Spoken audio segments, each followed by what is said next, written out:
The Chicago Bears will have the toughest strength of schedule in 2026, according to the traditional measurements of strength of schedule. But that methodology is pretty flawed and doesn't give us a very accurate representation of just how hard the path will be this fall.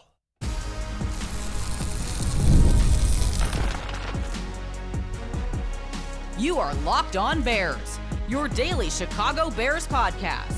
Part of the Locked On Podcast Network, your team every day. This is Locked On Bears, and I'm your host, Lauren Cox. I'm here to bring you your daily, in-depth Chicago Bears news and analysis.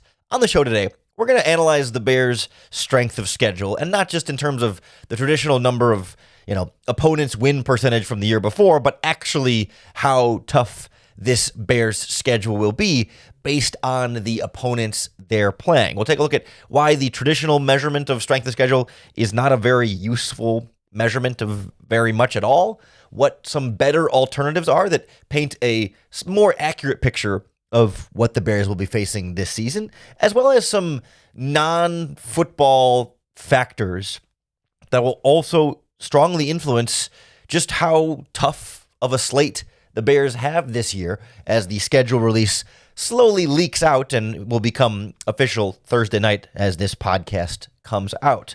Because we see the graphics pop around, ESPN and NFL Network, and Adam Schefter tweets about it, whatever, and it's strength of schedule. And you'll see on those lists, the Bears are number one. In their 2026 schedule, they are ranked with the hardest strength of schedule. That measurement is, the way they do it is they take all of the teams that you're going to play this year and look at how many games they won last year, and then figure out who's playing the toughest slate of teams based on how many wins those teams had the season prior. So all of it is accounting for whatever you did in 2025, applying that to 2026, and that's your slate. And the Bears' set of opponents has the highest win percentage of any team's set of opponents based on what they did last season. That is factually accurate. That is what the stat is, but that's not very useful because, as we know, the number of games you won last year doesn't tell us how many games you're going to win this year.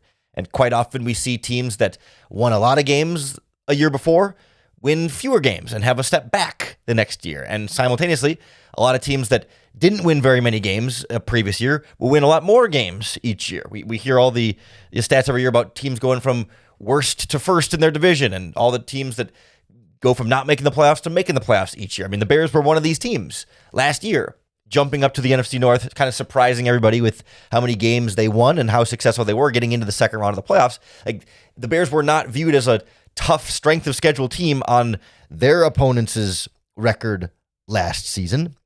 And yet that you wouldn't have thought that going into the season based on their previous record. So that's where there's some real flaws in how this measures. If you date back to last season, right before the start of the regular season, this 2025 year, the Bears had the second hardest schedule entering 2025 based on this same metric. But when you look at the end of the season, all the teams the Bears played and their win-loss record, they finished with the ninth easiest schedules. You went from second hardest to, what would that be, 23rd hardest. The same schedule. It was projected to be second hardest. It finished 23rd hardest. You can see where it's just not very useful in terms of what you can actually expect over the course of a season, because all the teams that they played last year and their wins and losses last year, those teams have changed this offseason. Some have gotten better and some have gotten worse. So like when you look at the teams the Bears are playing, obviously you got the 6 NFC North teams, and then they're playing, the 6 NFC North games, 3 teams, you play them twice. Then you've got the 4 AFC East opponents in Jets, Patriots, Bills, Dolphins, the 4 NFC South opponents in Buccaneers, Saints, Falcons, Panthers, and you've got 3 first place opponents. You have to play the first place team in 3 other divisions. So they got the Eagles, the Jaguars, and the Seahawks. You can see where there's a bunch of playoff teams that won a bunch of games. You can see where the Bears' strength of schedule is so high because Seahawks, Patriots, Jaguars, Eagles, Bills, and plus I think Packers were all double-digit win teams last season. The Bears are playing, accurately so, a lot of the teams that performed well in 2025. That is fair.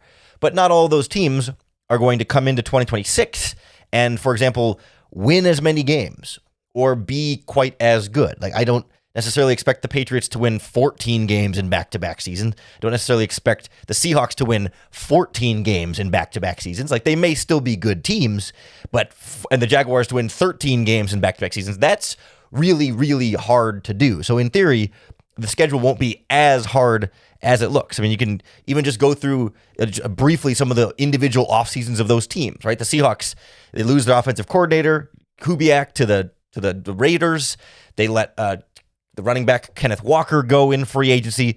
They let their safety Kobe Bryant leave for the Chicago Bears in free agency. Their defensive line is getting older. And of course, they made moves to try and fill those holes. They drafted a running back early. They're trying to kind of keep the ship rolling. But we know it's really hard when you win a Super Bowl. You start losing talent, and it's hard to be as dominant the second year in a row. Maybe they will be, but the point being, we don't know that, and they're probably not going to be exactly as many wins as they had the last season. Or think about the Jacksonville Jaguars, another first-place team. They lost running back as well, to Trevor Etienne, is how he's pronouncing Etienne now, Etienne, to the Saints. And then, linebacker Devin Lloyd left in free agency. Like, these really good teams, they lose a few pieces here and there, and they should still be good teams. They're not all going to collapse, but like, they don't look as insurmountable, perhaps, as they would have looked last season when they were winning 13 or 14 games. Like the Patriots, like, they've got the whole Mike Vrabel situation going on. Like, we don't know what's happening with that coaching staff. Presumably, he'll be around, but there's a lot of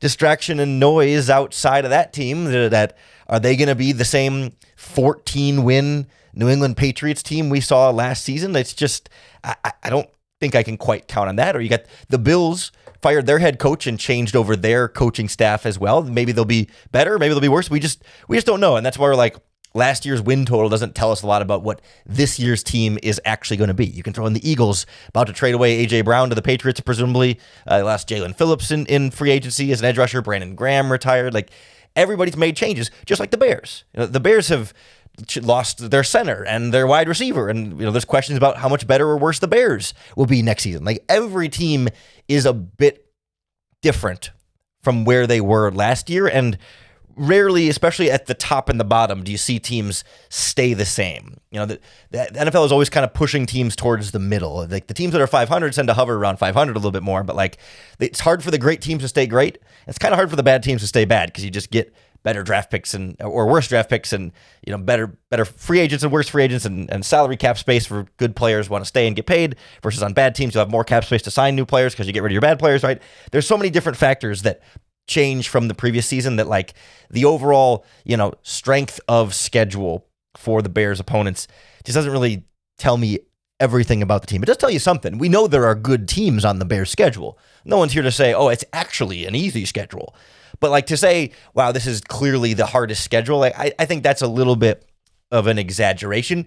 And fortunately, in the modern football world, we have come up with, collectively, better ways, not perfect ways, but better ways to measure strength of schedule and to get a better sense of not just, basing it on how good the team was last year, but actually trying to project forward a little bit. Well, how good will they be this year? So we'll take a look at where the Bears' more accurate strength of schedule falls, and how that should shape our expectations for 2026 next on Locked On Bears. This episode of Locked On Bears is brought to you by Gametime. Nowadays, we can stream anything, order food in minutes, and do just about anything from our cell phones. And somehow, buying tickets to live events still feels way harder than it should be. There's long lines, confusing checkouts, prices jumping at the last second. It shouldn't be that complicated. And that's where Gametime comes in, because Gametime gives the advantage back to the fans, and it makes getting tickets fast and simple. I've got the Gametime app on my phone, and I really do use it all the time. I'm going to see Yellow Card coming up this weekend with Newfound Glory and Plain White Tees. Really looking forward to that show. And I got my tickets on the Gametime app because I could see the view from my seat before I made my ticket purchase. And I also got to see the full price up front with no surprise fees at checkout. So take the guesswork out of buying tickets to every type of event with Gametime. Download the Gametime app, create an account, and use our promo code LOCKEDON for $20 off your first purchase. Terms apply. Again, create an account and redeem that code LOCKEDON for $20 off. Download the Gametime app today. The Locked On Bears podcast is also brought to you by Square, the system that helps fix one of the biggest headaches in running a business. Because starting a business is exciting, but actually running it, well, that's where things can get complicated fast. Payments, inventory, staffing, scheduling, online orders, it's a lot to manage. But that's why Square brings everything together into one connected system. Square helps you take payments, track sales, manage inventory, and keep your business running smoothly without juggling a bunch of disconnected tools. And when you are streamlined and working your business at the best possible level, your customers notice. You spend more time serving people and helping them as opposed to constantly troubleshooting your own systems on the back end. Square just helps businesses feel more efficient, professional, and ready to grow. So if you're starting a business or running one that deserves better tools, Square helps you sell, manage, and grow without slowing down. Right now, you can get up to $200 off Square hardware at square.com/go/lockedonnfl. That's SQUARE, square.com/go/lockedonnfl. Run your business smarter with Square. Get started today. I do want to thank you for making Locked On Bears your first listen today, whether it's your first time ever listening or it's your 500th time listening. We appreciate you tuning in and making us a part of your day.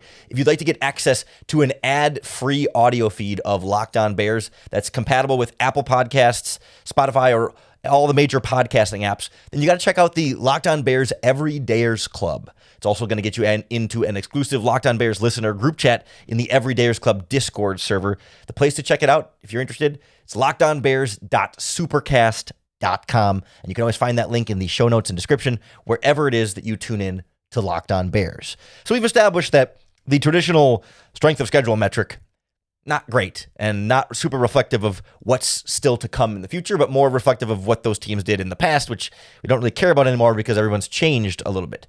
But we do have better ways of measuring how teams will do the upcoming season as opposed to how they did the previous season. We don't have perfect ways.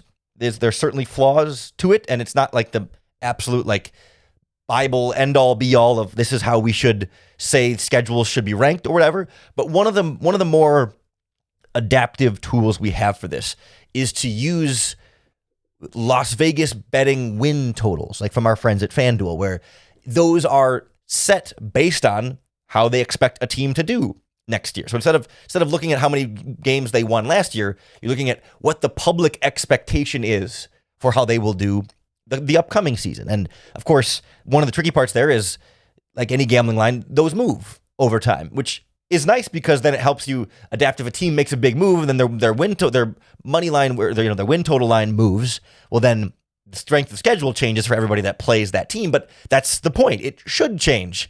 Anytime a team gets better, every team that plays them should then have a harder schedule. And if a team gets worse and then their win total comes down, well, then everyone's schedule that plays them should get that much easier, right? Like it's built in. That's not to say that the Vegas and FanDuel win totals are the perfect measurement of how a team's going to do. They're never 100% there, and there are always teams that underperform and or overachieve in that. But it has proven over time to be a more accurate measure of what a team will have to face in the future. So instead of looking at the Bears' opponent win-loss total from last year, if we look at what the Bears' opponent win-loss totals are projected on the betting lines, now you have a Bears schedule that is the 6th hardest strength of schedule instead of the first top hardest strength of schedule. And that to me feels like a more accurate representation of what we see on this Bears schedule. Like the people over like Warren Sharp from Sharp Football Analytics does a nice breakdown of this on his website, where you can see the Bears at 6th, which is essentially 27th easiest or 6th hardest, right? Like it's not that much harder than a lot of the teams right around them, right? 6th hardest is a lot closer to the middle of the pack than it is the hardest schedule on the docket. Right? The way the numbers work out, the Cardinals and the Dolphins have the two hardest schedules, which is horrible for them as two teams that are going to be bad anyway, and now they have a really tough slate to try and be bad against is going to be tough. But the other teams that have harder schedule than the Bears are the Rams, the Cowboys, and the Panthers, and then you get Dolphins and Cardinals get the harder schedules. If you're wondering, like, Packers and Vikings are 16 and 17, right in the middle, and the Lions have the easiest forecasted schedule based on the Vegas win totals from this upcoming season, based on the teams that they're going to have to play, because they technically finished fourth in the NFC North in tiebreakers with the Vikings, so they get an easier schedule because they play the fourth place teams of some of the other divisions that they're going to face. And so I think sixth hardest feels like a better representation of where the Bears are at, where it acknowledges that, yes, Seahawks, Patriots, Jaguars, Eagles, Bills, like, these are going to be tough games on the Bears' schedule for sure. They're not necessarily all going to be as tough as they were last year, but they're not going to be bad. You know, they're going to be good teams. They're all going to be in the playoff hunt for sure, but like not as dominant of a teams as they looked like last year. And presumably there's going to be a team or two that didn't win 13 games last season that makes that jump up. And I'm not here today to predict exactly who that's going to be, but certainly a team like the Chiefs going from 6 wins last year and jumping back up to double digits, like, that's one that's going to be harder, I think, this upcoming season than it would have been for teams last year. The Bears don't play the Chiefs, but I'm just thinking of teams that you project are going to be a little bit more difficult than they were in 2025. Like, this always does go both ways, and that's where this win total metric is not the perfect encapsulation, but it gets better. Like, I was thinking, like, back to last year, win totals that can throw this off. Like, last season, entering the regular season, the Chiefs were projected to win 11 and a half games, and the Ravens were projected to win 11 and a half games. So based on,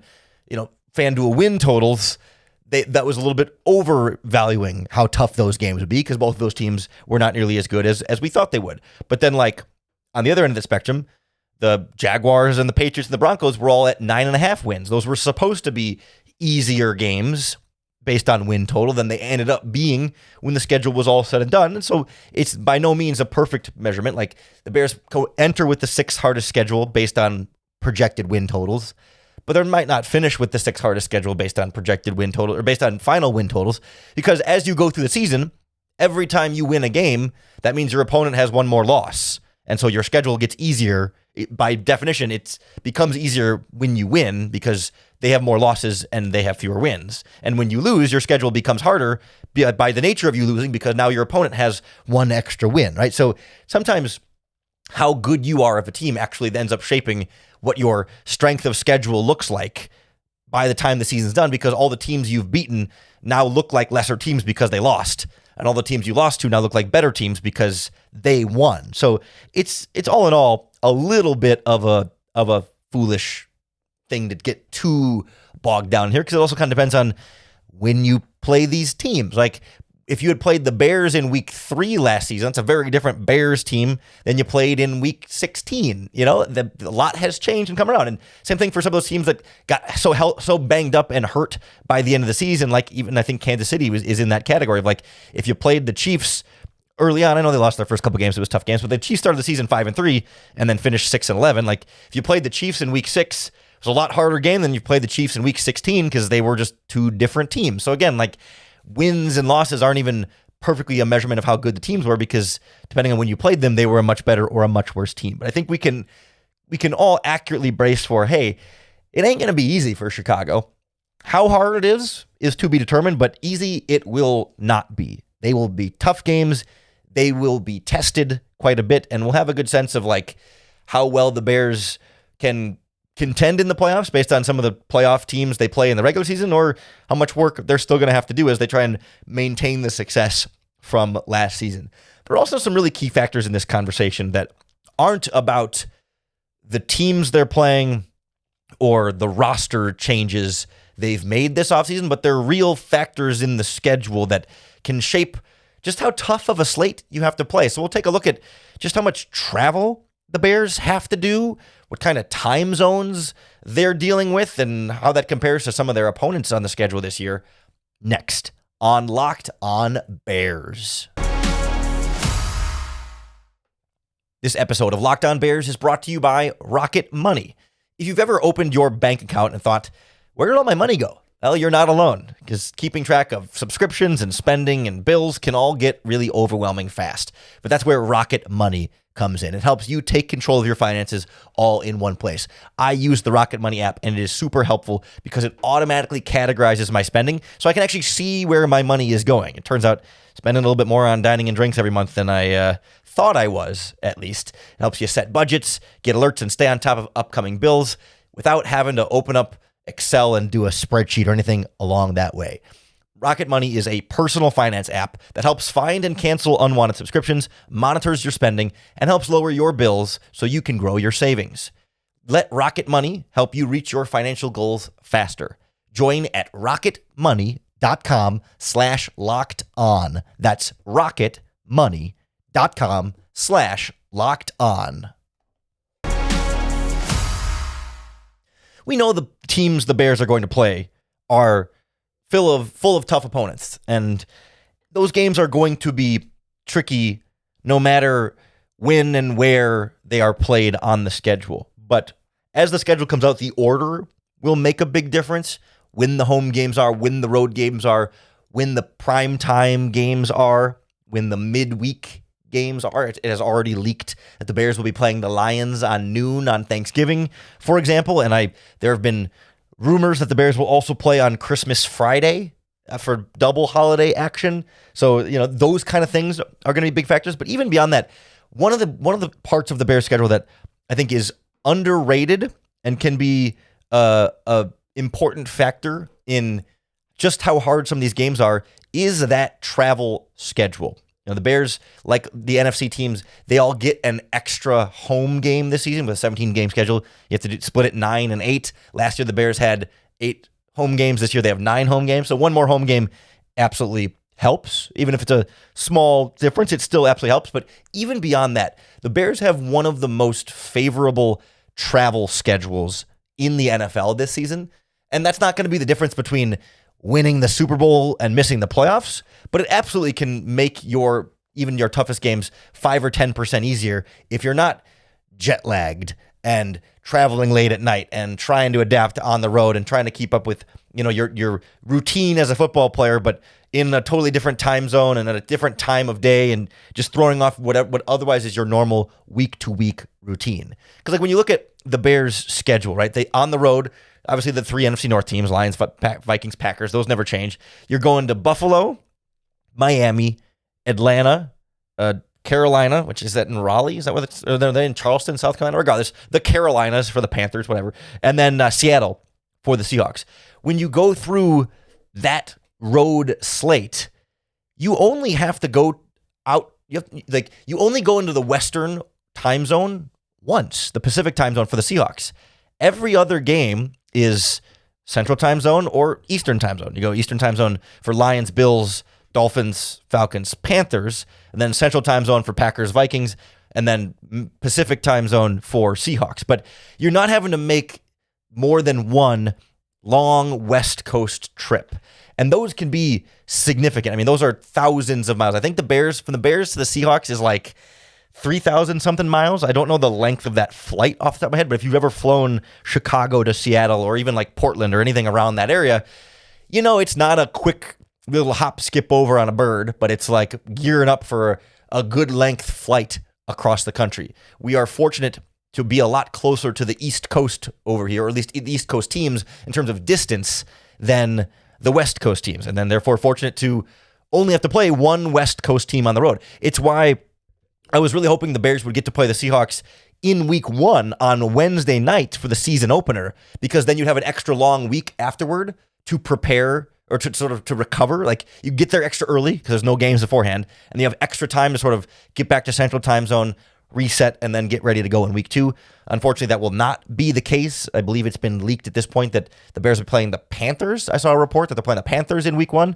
Certainly by the time you listen to this podcast, maybe we'll know more for sure. And on tomorrow's podcast, we're going to break down the actual full schedule in the order once we know every single game. But it sounds like Panthers week 1 and then Seahawks week 2 is the murmurings, the rumors of the first 2 games of the Bears schedule. So not ideal to have to do that West Coast road trip, bookended by games on each end. But like, I feel like I'd rather get that out of the way at the beginning of the season than the end of the season when you got a little bit more wear and tear, and then you got to travel on top of that. But like, otherwise here, the Bears don't have to go that far. I think Miami is the second farthest trip after Seattle, and that's not nothing. And Miami can be a tough away stadium if it's super hot and it's early in the season. If it's later in the season, not as big of a concern there.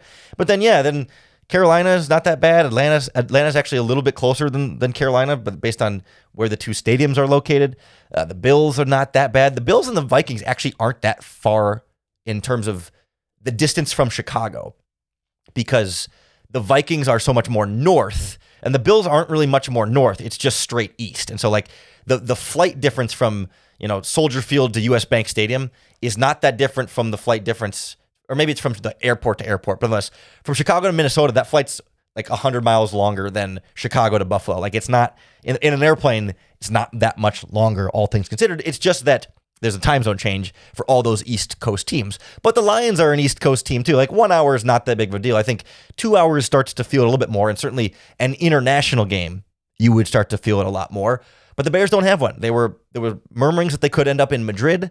They escaped that so far this year. The Lions have to go to Germany, and so they actually have a lot more distance to travel than the rest of the NFC North teams. But the Bears' schedule has the third fewest projected miles that they have to travel on their schedule. For all of their road games, the number's not that important. It's like 10,000 miles, but like only two teams will have to travel less this season. It's the Panthers and the Browns.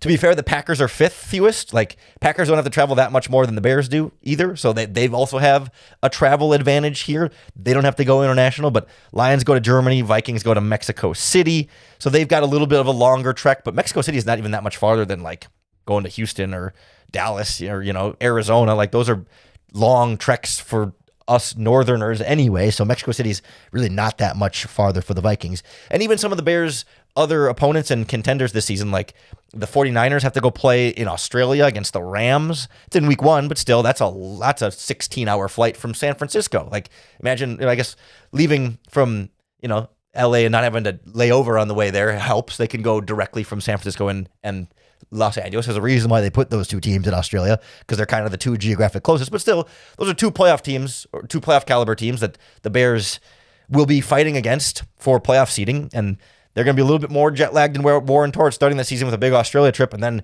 ripping and roaring and getting into it. And then the Vikings play in Mexico City in week 11 later in their season. So I think there's a real advantage here for Chicago just to have shorter, easier flights, not as many big time zone changes. It should be as manageable as you could hope for from a road travel schedule. Again, the road team schedule includes the Seahawks and the Bills, and those are going to be tough opponents. I don't know if I'm as worried about the Dolphins or Panthers, and maybe not even the Falcons. We'll see. They're kind of borderline at this point. But like, I like at least the structure here of where they're going to have to go. It's going to matter a lot, though, when they have to go. When they have to go to Miami versus when they have to go to Green Bay will be two very different environments, depending on the time of year and kind of what order too. Like, do you have to face all your tough teams early in the season, or will you have a little chance to kind of have everybody get up to speed until later in the season? Where do the divisional games fall? Where are the home stretches, the road games? Where do you play before and after Thanksgiving on a short week versus a long week? And where is the bye week? That's going to be super, super critical this season, maybe more so than any other for the Chicago Bears. And we will break all of that down for you on tomorrow's Locked On Bears podcast when we have the Bears schedule as a whole. So make sure you hit the subscribe button to Locked On Bears on YouTube or wherever you listen to podcasts, because that's going to be the best way to keep up with all of our daily, in-depth Chicago Bears news and analysis. Thanks for making Locked On Bears your first listen today. We're part of the Locked On Podcast Network, the #1 sports podcast network. Make sure you're coming back tomorrow for more schedule talk. Make Locked On Bears your first listen once again for another opportunity to bear down.